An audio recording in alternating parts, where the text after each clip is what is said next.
ഈ കാര്യത്തിൽ ഞങ്ങളുടെ സംസ്ഥാന അധ്യക്ഷൻ തന്നെ നേരത്തെ പറഞ്ഞിട്ടുള്ളതാണ്. ലോകത്തിന്റെ ഏത് ഭാഗത്താണെങ്കിലും ഏതൊരു മലയാളിയും അത് ഞങ്ങൾ ജാതിയോ മതമോ ഒന്നും നോക്കിയിട്ടല്ല ഞങ്ങൾ സഹായിക്കാൻ ഇറങ്ങുന്നത്. അത് ഏത് മതത്തിൽപ്പെട്ട ഏത് ജാതിയിൽപ്പെട്ട വ്യക്തിയാണെങ്കിൽ പോലും ഞങ്ങളെ കൊണ്ട് ചെയ്യാൻ സാധിക്കുന്ന രീതിയിൽ ഞങ്ങൾ സഹായിക്കാൻ ശ്രമിക്കും. ഇത് കേരളത്തിലെ എല്ലാവരും മനസ്സിലാക്കിയിട്ടുണ്ട്. അതിനകത്ത് നേരത്തെ പറയുന്നത് പോലെ മറ്റെല്ലാ സംഘടനകളും ഇത് കൃത്യമായിട്ട് അതിന്റെ ഒരു ബോധ്യം അവർക്കുണ്ട്. ഒരു മലയാളി എന്ന രീതിയിലാണ് സഹായിക്കാൻ ഞങ്ങൾ ഉദ്ദേശിക്കുന്നത്, അല്ലാതെ ഒരു ജാതി നോക്കിയിട്ടോ മതം നോക്കിയിട്ടോ ഒന്നുമല്ല. ഞങ്ങളുടെ മുദ്രാവാക്യം കൂടെയുണ്ട് ഞങ്ങൾ എന്നാണ്. അത് എല്ലാവർക്കും ആ കാര്യം ബോധ്യപ്പെട്ടിട്ടുമുണ്ട്. കന്യാസ്ത്രീകൾ നേരിട്ട് 2 സിസ്റ്റേഴ്സും അവരോടൊപ്പം തന്നെ അവരുടെ കൂട്ടത്തിൽ മറ്റൊരു സിസ്റ്ററും ഇന്നിവിടെ വന്ന് ശ്രീ രാജീവ് ചന്ദ്രശേഖർജിയെ കണ്ടു. അതോടൊപ്പം തന്നെ സിസ്റ്റർ പ്രീതിയുടെ ബ്രദർ ശ്രീ ബൈജുവും ഉണ്ടായിരുന്നു. ഒപ്പം അവര് കുറച്ച് ദിവസങ്ങളായിട്ട് രാജീവ്ജിയെ നേരിട്ട് വന്നൊന്ന് കാണണം എന്നവർക്കൊരു വലിയ ആഗ്രഹമുണ്ടായിരുന്നു.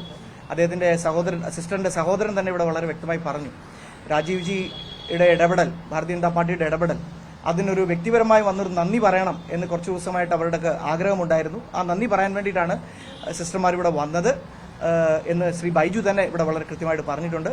അവരാ നന്ദി പറഞ്ഞു രാജീവ്ജിയോടുള്ളത്.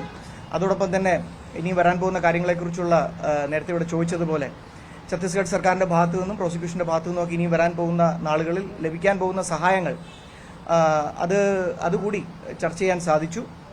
തീർച്ചയായിട്ടും നേരത്തെ ഞങ്ങൾ പറഞ്ഞിട്ടുള്ളതുപോലെ ഈ ഒരു വിഷയത്തിൽ ഞങ്ങൾ കൂടെയുണ്ട്. അത് ഈ കേസ് അതിന് മുമ്പോട്ടുള്ള ഓരോ നാൾ വഴിയിലും ഞങ്ങളൊപ്പം ഉണ്ടാവും. അതിനു വേണ്ടിയിട്ട് വേണ്ട എല്ലാ കാര്യങ്ങളും ചെയ്തു കൊടുക്കാൻ തന്നെയാണ് ഭാരതീയ ജനതാ പാർട്ടി ആദ്യമേ തന്നെ തീരുമാനിച്ചിട്ടുള്ളത്. അതുകൊണ്ട് തന്നെയും ഇന്ന് അവർ പറഞ്ഞതുപോലെ ഒരു പ്രതീക്ഷയുമായിട്ടാണ് അവർ മടങ്ങിയിരിക്കുന്നത്. ഞങ്ങൾക്കും ഛത്തീസ്ഗഡ് സർക്കാരിന്റെ ഭാഗത്തു നിന്ന് എല്ലാവിധ സഹായവും ഞങ്ങൾക്ക് ഉറപ്പ് ലഭിച്ചിട്ടുണ്ട്. അപ്പൊ അതുകൊണ്ട് തന്നെയും സ്വാഭാവികമായിട്ടും എല്ലാം നല്ലതായിട്ട് ഭവിക്കും എന്ന് തന്നെയാണ് ഞങ്ങൾ കരുതുന്നത്. ഈ കന്യാസ്ത്രീകളെ ഈ വിധത്തിൽ സഹായിക്കുന്നതിന് കേരളത്തിലെ ഹിന്ദു സംവിധാനങ്ങളിൽ നിന്നും ഹിന്ദു ഐക്യവേദിയിൽ നിന്നൊക്കെ എതിർപ്പുണ്ടോ ബിജെപിക്ക്? ഈ കാര്യത്തിൽ ഞങ്ങളുടെ സംസ്ഥാന അധ്യക്ഷൻ തന്നെ നേരത്തെ പറഞ്ഞിട്ടുള്ളതാണ്. ലോകത്തിന്റെ ഏത് ഭാഗത്താണെങ്കിലും ഏതൊരു മലയാളിയും അത് ഞങ്ങൾ ജാതിയോ മതമോ ഒന്നും നോക്കിയിട്ടല്ല ഞങ്ങൾ സഹായിക്കാൻ ഇറങ്ങുന്നത്. അത് ഏത് മതത്തിൽപ്പെട്ട ഏത് ജാതിയിൽപ്പെട്ട വ്യക്തിയാണെങ്കിൽ പോലും ഞങ്ങളെ കൊണ്ട് ചെയ്യാൻ സാധിക്കുന്ന രീതിയിൽ ഞങ്ങൾ സഹായിക്കാൻ ശ്രമിക്കും. ഇത് കേരളത്തിലെ എല്ലാവരും മനസ്സിലാക്കിയിട്ടുണ്ട്. അതിനകത്ത് നേരത്തെ പറയുന്നത് പോലെ മറ്റെല്ലാ സംഘടനകളും ഇത് കൃത്യമായിട്ട് അതിന്റെ ഒരു ബോധ്യം അവർക്കുണ്ട്. ഒരു മലയാളി എന്ന രീതിയിലാണ് സഹായിക്കാൻ ഞങ്ങൾ ഉദ്ദേശിക്കുന്നത്, അല്ലാതെ ഒരു ജാതി നോക്കിയിട്ടോ മതം നോക്കിയിട്ടോ ഒന്നുമല്ല. ഞങ്ങളുടെ മുദ്രാവാക്യം കൂടെയുണ്ട് ഞങ്ങൾ എന്നാണ്. അത് എല്ലാവർക്കും ആ കാര്യം ബോധ്യപ്പെട്ടിട്ടുമുണ്ട്.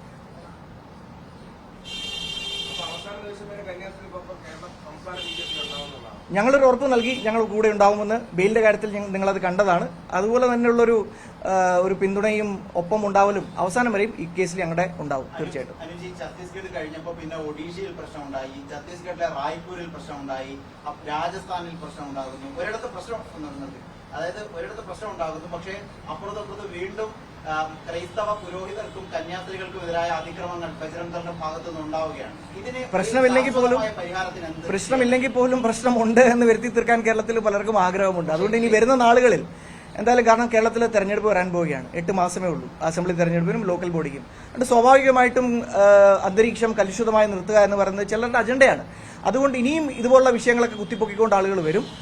പക്ഷേ ഞങ്ങൾ നേരത്തെ പറഞ്ഞതുപോലെ ജെന്യുവിൻ ആണ് വിഷയം എന്ന് മനസ്സിലാക്കുന്ന കേസുകളെല്ലാം ഞങ്ങൾ തീർച്ചയായിട്ടും ഞങ്ങളെ കൊണ്ട് ചെയ്യാൻ പറ്റുന്നത്, അത് മതമോ ജാതിയോ ഒന്നും നോക്കിയിട്ടല്ല, വിഷയങ്ങളിൽ ഇടപെടാൻ ഭാരതീയ ജനതാ പാർട്ടി ശ്രമിക്കുന്നതാവും. അതിനകത്ത് യാതൊരു സംശയവുമില്ല.